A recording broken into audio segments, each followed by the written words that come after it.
యువకుడు ఉత్సాహవంతుడు తెలంగాణ ఉద్యమంలో కూడా తనదైన పాత్ర పోషించి తెలంగాణ ఏర్పడిన తర్వాత కూడా రాజకీయ వారసత్వాన్ని పుణికిపుచ్చుకొని మొదటిసారిగా దేవరకద్ర నియోజకవర్గ ఎమ్మెల్యే గెలుపొంది 4.5 సంవత్సరాలు అనేక అభివృద్ధి పనులు చేసి ప్రజల మన్ననలు పొందిన నేత మళ్ళీ రెండోసారి కూడా భారీ మెజార్టీతో ప్రజల ఆశీర్వాదంతో గెలుపొంది దేవరకద్ర నియోజకవర్గంలో తిరుగులేని నాయకుని ఎదుగుతున్న దేవరకద్ర నియోజకవర్గ ఎమ్మెల్యే ఆల్ వెంకటేశ్వర రెడ్డి మనతో ఉన్నారు. ఆయన అడిగి మరిన్ని విషయాలు తెలుసుకున్నాం. నమస్తే సార్. ప్రధానంగా మరోసారి ప్రజలు ఆశీర్వదించి భారీ మెజార్టీతో గెలుపొందారు. మీ ముందున్న ఈ మళ్ళీ 5 సంవత్సరాల లక్ష్యాలు అదేవిధంగా దేవరకద్ర నియోజకవర్గానికి చేయబోయే పనులు ఏమో అంటే మొట్టమొదటిగా మా నియోజకవర్గ ప్రజలందరికీ కష్టపడి పనిచేసిన నాయకులకు కార్యకర్తలకు 2014 కంటే డబుల్ మెజార్టీతో గెలిపించిన నియోజకవర్గ ప్రజలందరికీ కూడా చేతులెత్తి మొక్కుతా ఉన్నాం. అందరికీ ధన్యవాదాలు. మొదటిసారిగా ఎమ్మెల్యే అయిన తర్వాత 4.5 సంవత్సరాల కాలంలో ముఖ్యమంత్రి కేసీఆర్ గారి ఆశీర్వాదంతో ఈ నియోజకవర్గాన్ని అన్ని రంగాల్లో అభివృద్ధి చేయాలన్న ఒక లక్ష్యంతో ముందరకు పోయినాం. సాగునీటి విషయంలో కానీ, తాగునీటి విషయంలో కానీ, రోడ్లు కానీ, బ్రిడ్జిలు కానీ, డబుల్ బెడ్రూమ్ విషయంలో కానీ ఎక్కడ అవకాశం ఉంటే అక్కడ కాన్స్టిట్యున్సీని అన్ని కాన్స్టిట్యున్సీల కంటే ముందంజలో ఉంచాలన్న ఒక ప్రయత్నంలో భాగంగానే మనం ప్రయత్నం చేసినాం. అదేవిధంగా అదే స్ఫూర్తితోటి రెండోసారి మొన్న జరిగిన ఎలక్షన్లో కూడా ప్రజలు బ్రహ్మాండమైన తీర్పు ఇచ్చారు. ఈరోజు మనం మధ్యగట్ల చెరువు దగ్గర ఉన్నాం. ఈ గ్రామం కానీ, ఈ మండల నాయకులు కానీ, మండల ప్రజలు కానీ కళలో కూడా అనుకోలేదు కృష్ణా నది నీళ్లు దాదాపు 100 కిలోమీటర్ల నుంచి ప్రయాణం చేసి ఈరోజు ఈ ఊరికి నీళ్ళు వస్తాయని. కానీ మా లక్ష్యం దిశగా ప్రయాణం చేసినాం. ముఖ్యమంత్రి గారి ఆశీర్వాదం, కర్వెన రిజర్వాయర్ని తెచ్చుకున్నాం. కర్వెన రిజర్వాయర్ కంప్లీట్ అయ్యి నీళ్ళు వచ్చే లోపలనే ఇంకొక ప్రయత్నం చేసి కేఎల్ఐ ద్వారా ప్రయత్నం చేసి ఈ నియోజకవర్గంలోని భూత్పూర్ మండల్, అడ్డాకల్, ముసాపేట మండలాల్లో దాదాపు 10,000 ఎకరాలకు నీళ్ళు ఇవ్వాలన్న లక్ష్యంతో ముఖ్యమంత్రి గారిని ఒప్పించి 100 కోట్లు శాంక్షన్ చేయించుకొని కాలువలు దువ్వి ఈరోజు మనం జనవరి 10 తారీఖు నాడు ఈ చెరువులో ఈ లెవెల్లో నీళ్లు ఉన్నాయంటేనే మేము కానీ మా ప్రజలు కానీ చేసుకున్న అదృష్టం ముఖ్యమంత్రిగా కేసీఆర్ గారు ఉండడమే. అందుకే ఈ సంవత్సరం దాదాపు 102 చెరువులు అలుగులు వారించినాం. చాలా పెద్ద చెరువు ఇది. నెల రోజులైనా కూడా ఇంకా అలుగు వాడలేదు. అంత దాదాపు 350 ఎకరాల విస్తీర్ణం ఉన్న ఈ చెరువు పెద్ద చెరువు. ఇది అలుగు వాడితే చాలా గ్రామాలకు నీళ్ళు పోయే అవకాశం ఉంది. ఇక్కడ నుంచి కనిపిస్తేనే మనకు ఆ గుట్టల మధ్యలో మనకు కర్వెన ప్రాజెక్టు కనిపిస్తుంది.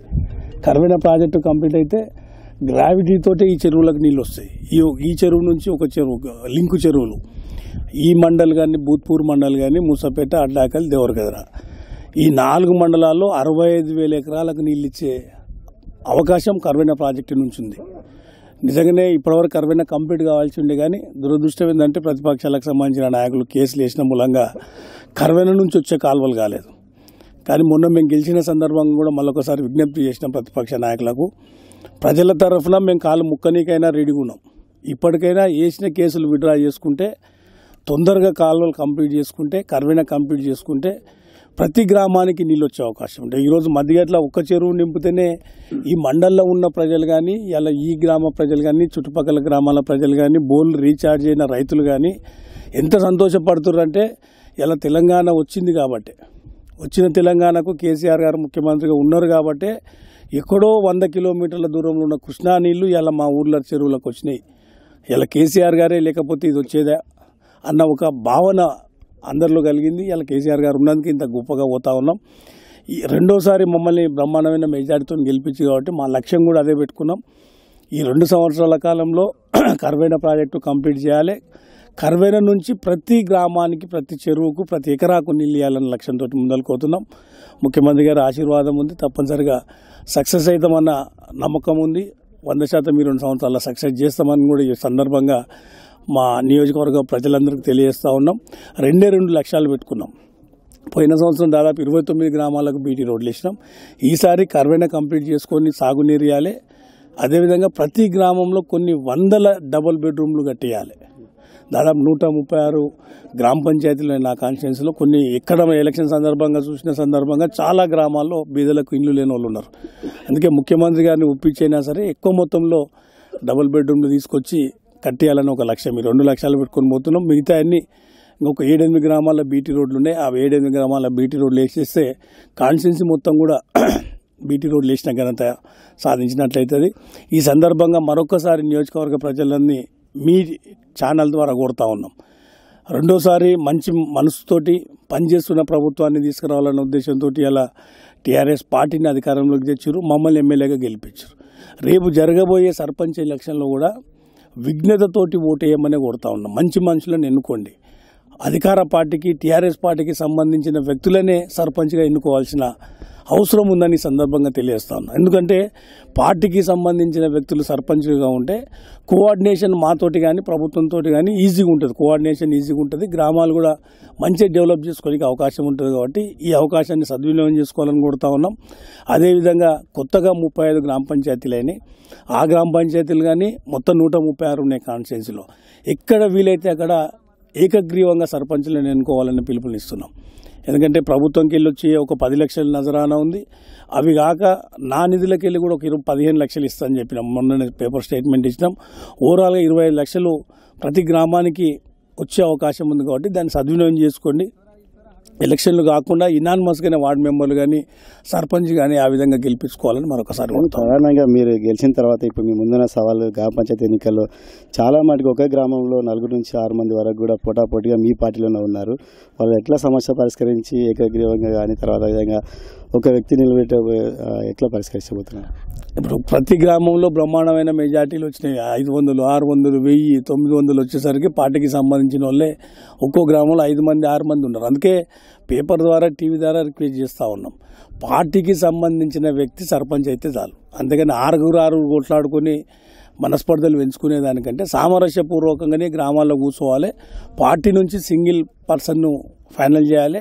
అప్పుడు మనం అవతల పార్టీలతో కూడా రిక్వెస్ట్ చేసి గ్రామాన్నే ఇనానిమస్గా చేసే అవకాశం ఉంటుంది. కొన్ని గ్రామాల చర్చలు జరుగుతూ ఉన్నాయి, కొన్ని గ్రామాల పాజిటివ్గా ముందరకు పోతూ ఉన్నారు.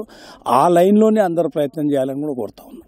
కేసీఆర్కు అతి ముఖ్యమైన ఎమ్మెల్యేలలో ఆల వెంకటేశ్వర రెడ్డి ఒకరు. ఇప్పుడు రాబోయే ఏదైతే మంత్రి పదవులు కావచ్చు, అదేవిధంగా నామినేటెడ్ పోస్టులలో కూడా రాజకీయ కార్యదర్శుల పోస్టులలో కూడా ఆల వెంకటేశ్వర రెడ్డి ఉన్నాడు అనేది ఒకటి వినిపిస్తుంది. ఏమన్నా మీకు సంకేతాలు అందాయా?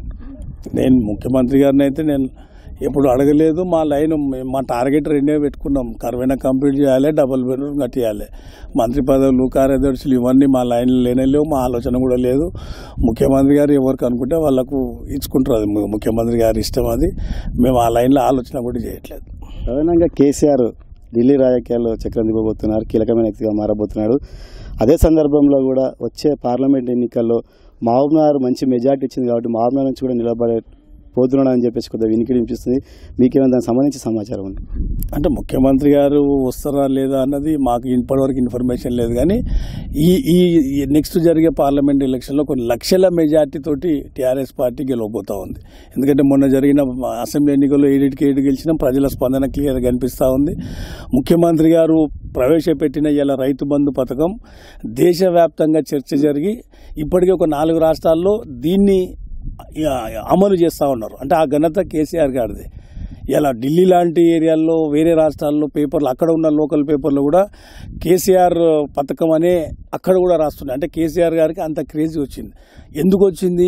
రైతుల పక్షాన కేసీఆర్ గారు ఆలోచన చేసి ధైర్యం చేసి రైతులను కాపాడాలి, రైతులకు సహాయం చేయాలన్న ఒక గొప్ప నిర్ణయం దేశం మొత్తంలో ఏ ముఖ్యమంత్రి ఏ ప్రధానమంత్రి స్వాతంత్రం వచ్చినప్పటి నుంచి ఆలోచన చేయలేదు. కానీ ధైర్యంతో ఇలా ముఖ్యమంత్రి గారు రైతుల గురించి ఆలోచన చేసింది కాబట్టి ఇలా తెలంగాణ ఒక్క రాష్ట్రానికే ఇలా హీరో కాదు కేసీఆర్ గారు, ఇలా దేశం మొత్తం కూడా ఒక హీరోలాగా ఇలా కేసీఆర్ గారిని చూస్తారు.